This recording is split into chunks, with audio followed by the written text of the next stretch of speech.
Okay, the way of the bastard, you make two major errors in even asking this question. And this question is kind of non-cognitive. What you're doing, what you're asking me to do, is to engage in what I call line drawing. And this is a statist conception of law that even a lot of market anarchists, anti-statists, anarcho-communists have, especially anarcho-communists. And what this is it's deciding beforehand what the laws are going to be, saying, well, when there is no state, these are what the laws are going to be. This is how property is going to be acquired. This is how things are going to be produced. This is how disputes are going to be resolved. Right, deciding before even entry onto the market what the laws are going to be. And it's the fallacy here is analogous to deciding what the just prices are going to be before entry onto a market. I'm not God. I don't know. I don't know what the correct age someone can enter into the sex industry is. If you want my guess, I can say 16, but I don't know if that's going to be if that's going to be universal. I have a suspicion that 18 or maybe even up to 20 is going to be what most areas are going to want, and that's another thing. And that's the second problem you make is how law comes about. A law is not this universal thing.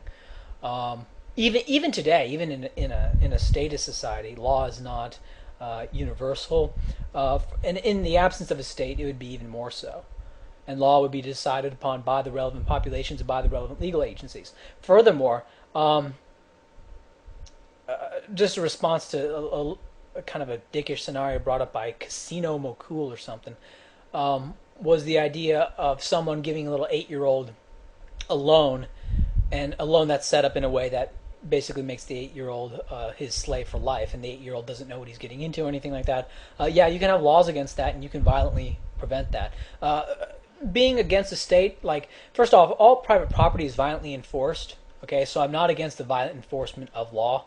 What I'm against is the monopoly on law and the land monopoly. A combination of the monopoly on law and land monopoly, that is what allows for abuse. That comes from a presupposed authority, like they're the only game in town, so you have to put up with their bullshit. You can move to Canada, but the thing is, Canada also has a land monopoly over vast areas, so they can do a lot of bullshit. Furthermore, these states, because they all claim the entire planet, states form something of a global cartel, and to the extent it's difficult for you to move to a new area, and of course states make this even more difficult with barriers to migration and immigration, to the extent that it's difficult to move is the extent to which they can screw around with you. And be capricious and arbitrary. Anyway, lastly, you made something of a implicit straw man. It wasn't explicit, but I think it was. I think you knew what you were doing. I'm not like to say that the state shouldn't prevent individuals from doing something. Doesn't mean that I think individuals should do that thing. Like, I don't think the state should prevent people from doing drugs, but yet I'm not a fan of drugs. I don't even drink alcohol, but I think other people should be able to drink alcohol. Similarly, saying that 12-year-olds should be able to drop out doesn't mean I think 12-year-olds should drop out. Also, 12-year-olds have parents, so it's not like the 12-year-old is some atom who's deciding these things in a vacuum. So yeah, that's my response.